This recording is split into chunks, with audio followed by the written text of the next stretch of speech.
E agora nós vamos abrir a palavra de Deus na epístola de Tiago. O apóstolo Tiago, irmão do Senhor. E nós vamos ler no capítulo 1. Eu quero ler a partir do verso 2 do capítulo 1.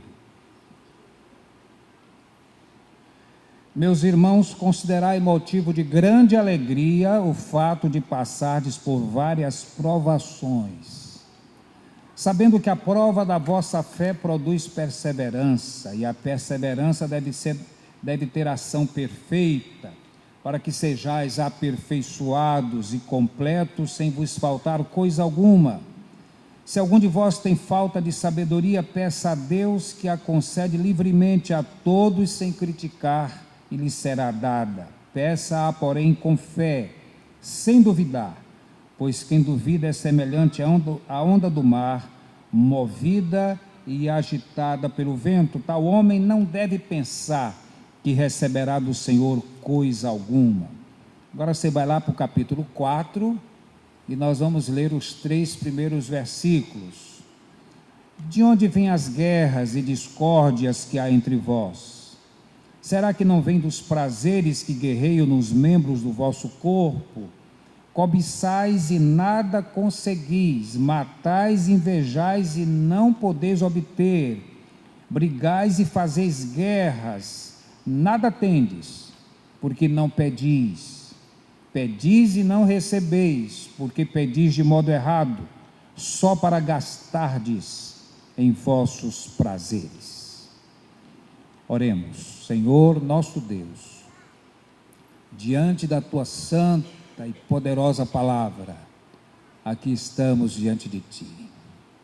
Que o Senhor nos ensine através dela, que o Senhor fale ao nosso coração, perdoa as nossas faltas, abre a nossa mente, o nosso entendimento e o nosso coração, para que possamos entender e aplicar a tua palavra na nossa vida, a fim de que sejamos cristãos maduros, perfeitos, que andemos em tua presença e glorifiquemos o teu excelso nome. Nós oramos agradecidos no nome de Jesus, amém. A arte de pedir. Em que consiste a arte de pedir? Nós, como crentes, e a minha experiência pastoral de 37 anos no Ministério Batista, me ensina que a maioria dos crentes está muito acostumada a pedir. Nós gostamos de pedir, agradecemos muito pouco, embora cantemos da gratidão de Deus, embora expressemos isso, mas nós estamos mais acostumados a pedir do que a agradecer. E nós temos muito mais motivos para agradecer do que pedir. E o apóstolo Tiago, escrevendo aos cristãos da dispersão, cristãos que estavam enfrentando muitas provações, muitas perseguições, muitas dificuldades de pobreza e de perseguição literal, ele escreve àqueles cristãos, e estas palavras que foram endereçadas àqueles cristãos daquela época, servem para os cristãos de todas as épocas.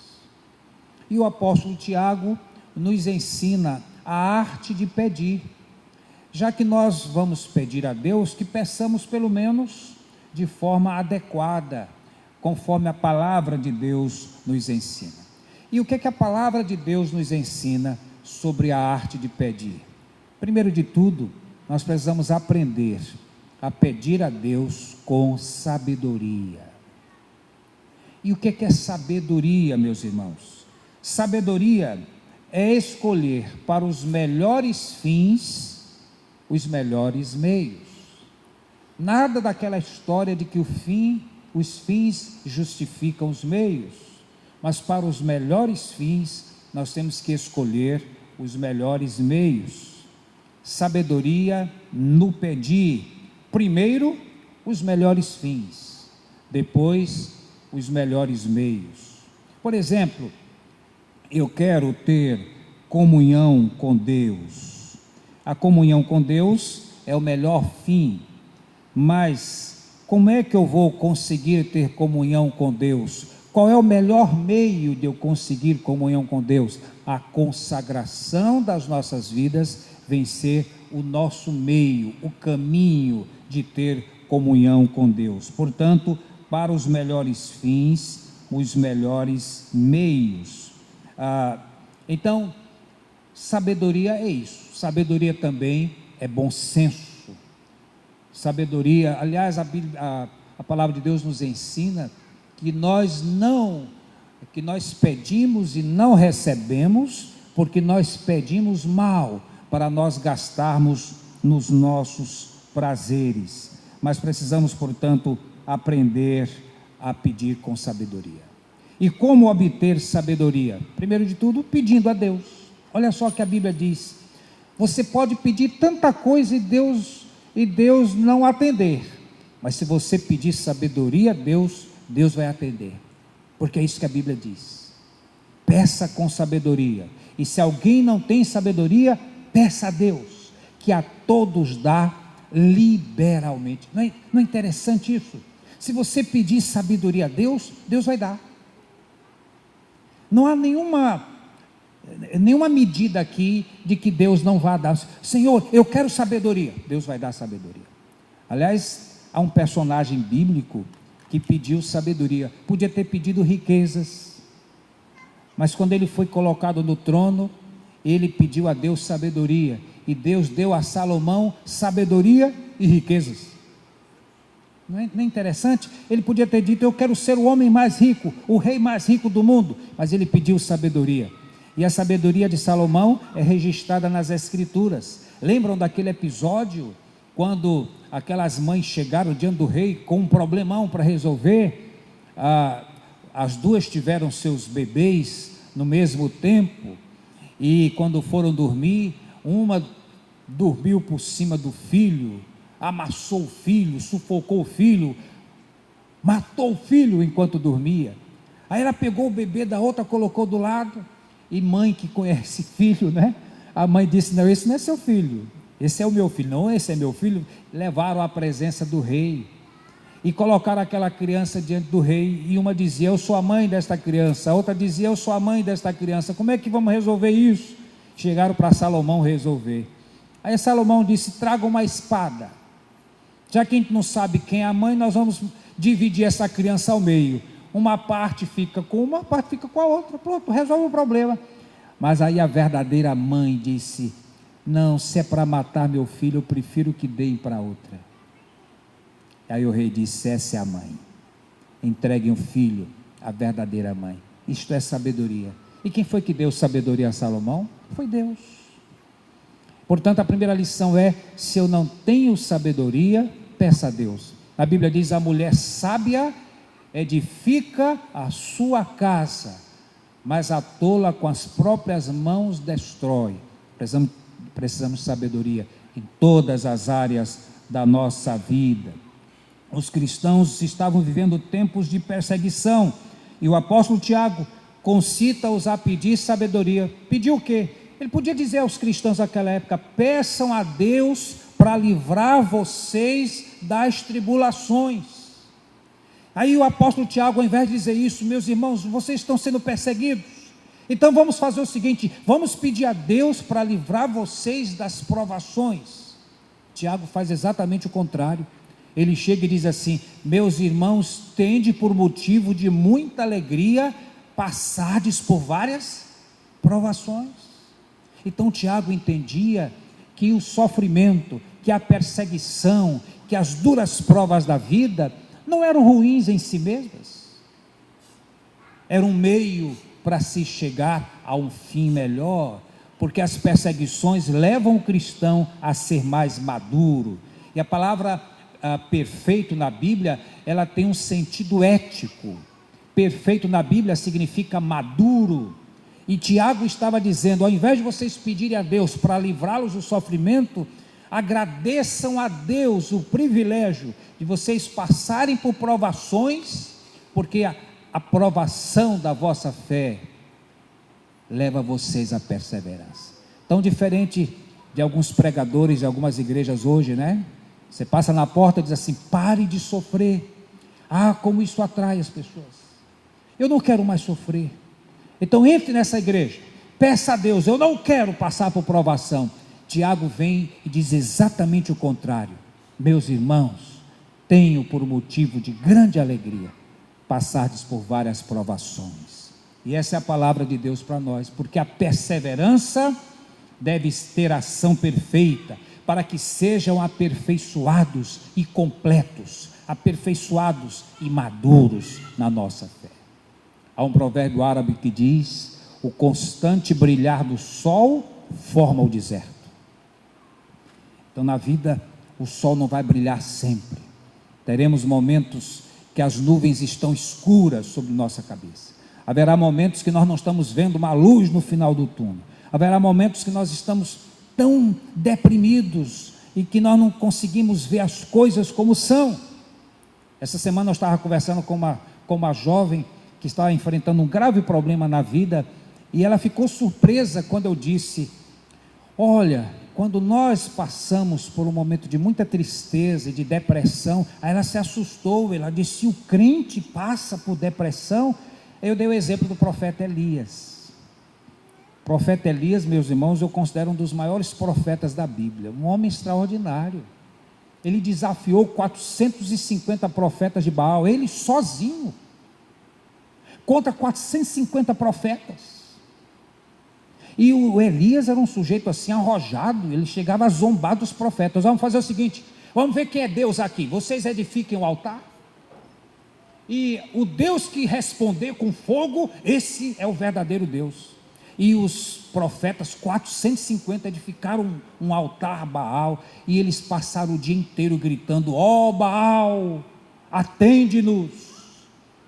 E aí o Elias ficava assim: olha, fale mais alto, gritem um pouco mais, quem sabe Baal esteja dormindo, talvez ele esteja de férias, como os crentes desta igreja aqui, né?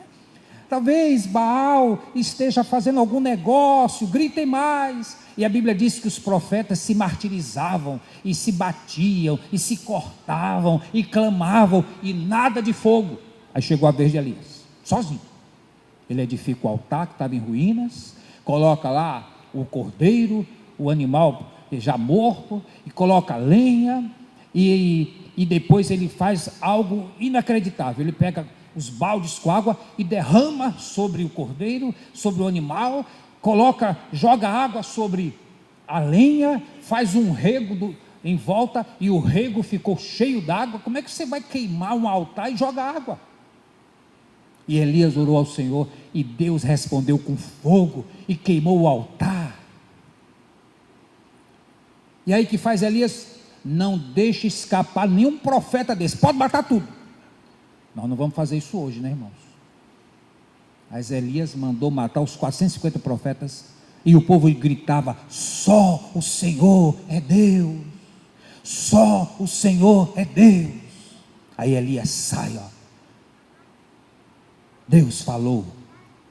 Aí uma mulher terrível, chamada Jezabel, mulher do rei Acabe: o quê? Elias fez isso com os meus profetas? Pois a estas horas, amanhã, a estas horas, Deus faça comigo o que Ele quiser, se eu não matar este profeta. Aí Elias soube. O serviço secreto foi contar para ele: olha, Jezabel disse que vai te matar. Ele disse: o quê? Aí Elias, ó, foge com medo de Jezabel. Passou 40 dias andando, fugindo, e aí ele entra numa caverna profundamente deprimido, triste. Ele diz: ó Senhor, eu prefiro a morte, porque eu estou só, procuro tirar minha vida. E ele entra na caverna, fica lá todo macambúzio, todo triste, chorando, porque uma mulher queria matá-lo. Aí Deus vem para falar com Elias.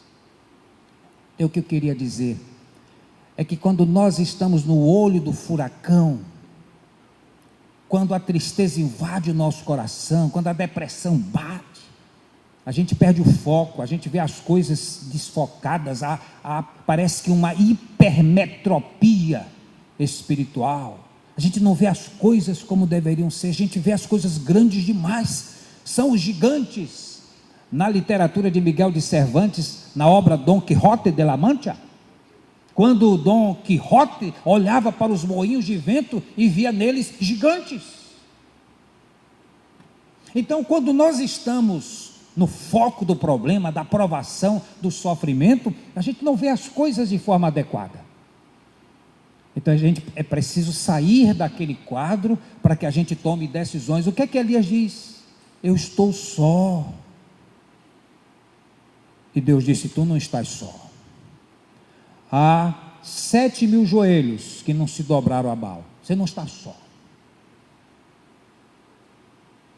Procuram tirar minha vida. Sim, meu filho, mas você matou 450 profetas. 450, está fugindo de uma mulher. Então, a gente perde o foco. E às vezes a provação, a luta é tão grande que a gente não vê o que Deus está fazendo em nós e através de nós. Eu estou só, você não está só. Há pessoas que estão lhe ajudando no seu ministério. Há pessoas que estão orando por você. Há pessoas que estão torcendo por você. Pode ser que a maioria não faça isso, mas há um grupo que está com você. Há um grupo que está orando. Há um grupo que quer fazer alguma coisa. Há um grupo que quer ver o crescimento do reino de Deus. Pode ser que a maioria não queira, mas você nunca está só. Então Tiago, ao invés de dizer aos cristãos da dispersão, olha, peçam a Deus para vocês não sofrerem, peçam a Deus para parar de sofrer, Tiago diz, tenho por motivo de muita alegria passarem por provações. Então precisamos pedir a Deus sabedoria para enfrentar esses momentos difíceis. A segunda coisa que Tiago nos diz, além a arte de pedir, além de pedir a Deus com sabedoria, nós precisamos pedir com fé. Porque ele diz, aquele homem que pede sem fé é como uma onda agitada pelo vento. Não pense que esse homem receberá algum favor do Senhor. Por isso que o escritor aos Hebreus diz que sem fé é impossível agradar a Deus. Como é que você vai pedir algo a Deus se você não confia nele? Como é que você vai pedir algo a Deus se você não crê que ele pode executar? Então não peça, porque se pedir, você não vai receber. Porque Deus quer operar na sua vida. O poder não está em quem ora, o poder está em quem ouve, e é o nosso Deus que ouve. E o nosso irmão Tiago nos diz, peça porém com fé, em nada duvidando. Duas coisas na arte de pedir: pedir com sabedoria e pedir com fé, com confiança em Deus. Meus irmãos, eu fico lembrando como começou este trabalho neste lugar. Eu vim aqui na época que eram 2 lotes de terreno tomados pelo mato. A única construção que havia aqui perto era o restaurante, na época ia se tornar um restaurante Pavan, aqui do lado onde é hoje a Sal e Brasa. Não havia mais nada aqui. Aí um missionário norte-americano, piloto de avião, passando por aqui, viu esses 2 lotes e resolveu pedir ajuda para comprar esses lotes, porque ele viu neste lugar uma igreja. Então ele pediu ajuda na outra América e comprou os 2 primeiros lotes que estavam aqui em frente para a avenida, com vistas a se tornar uma igreja batista. E foi assim que começou. Alguém teve a visão, alguém entrou para esse mato, começou a roçar esse mato, tinha muito pé de tucum aqui. O trabalho começou aqui no Barramar, em um apartamento aqui no Barramar, um grupinho de irmãos. Depois esse grupinho de irmãos começou a se reunir aqui na Vila Militar, na litorânea. Não havia essa litorânea, era uma estrada de chão. E depois construíram uma cabana de madeira bem pequenininha, e começaram o trabalho da Igreja Batista do Calhau neste lugar. Esta cabana foi ampliada depois, quando eu vim para cá, essa cabana já havia sido ampliada, mas a primeira providência que fizemos quando nós chegamos aqui foi construir um batistério. Não tinha batistério. Eu disse, eu não vou batizar nenhum membro desta igreja, nenhuma pessoa desta igreja em piscina de ninguém, nós vamos batizar aqui. Aí nós construímos um batistério. E aí, meus irmãos, nós começamos aquele projeto daquele prédio de educação cristã. Para quem não sabe, aquele prédio tem fundação para levantarmos mais 3 andares, e no último andar tem uma quadra de esportes para ser um salão de eventos da igreja. Eu quero ver quem é que vai até lá. Lá no projeto tem um elevador, viu? O povo é muito acomodado. Não, lá para cima eu só vou de elevador, não vou subir essa rampa é só para jovem. Então, visando isso, no projeto tem um elevador. Depois nós nos passamos para cá, para a construção desse templo, e nada do que foi feito aqui foi feito com tranquilidade, em céu de brigadeiro, ou em mar de calmaria. Foi debaixo de muita luta, de muita provação, tirando sangue dos olhos. Foi ou não foi, irmãos? É por isso que Tiago diz: tende por motivo de muita alegria, passardes por várias provações. Podíamos ter ficado até hoje na cabana de madeira, realizando os 5, 6 cultos, e a equipe de louvor se acabando de tocar nos 5, 6 cultos. A gente fica acomodado, mas aí Deus nos lança o desafio, e vamos colocar isso para frente, porque é no meio da provação que a igreja marcha triunfante. Há um hino do cantor cristão, que para mim é a história dessa igreja. Temos por lutas passadas, lutas terríveis, cruéis, mas o Senhor tem nos dado delas, tem nos livrado delas, seus servos fiéis. Força e poder nos tem dado, Ele nos tem levantado, e é esse Deus que conduz esta igreja. Por isso, meus irmãos, quero convidar os irmãos a saírem da sua zona de conforto, arregaçarem as mangas, para concluir aquele projeto que um dia Deus fez brotar no nosso coração, para a glória do seu santo nome. Pedir a Deus com sabedoria, mas pedir com fé, porque esta é a arte de pedir. Amém?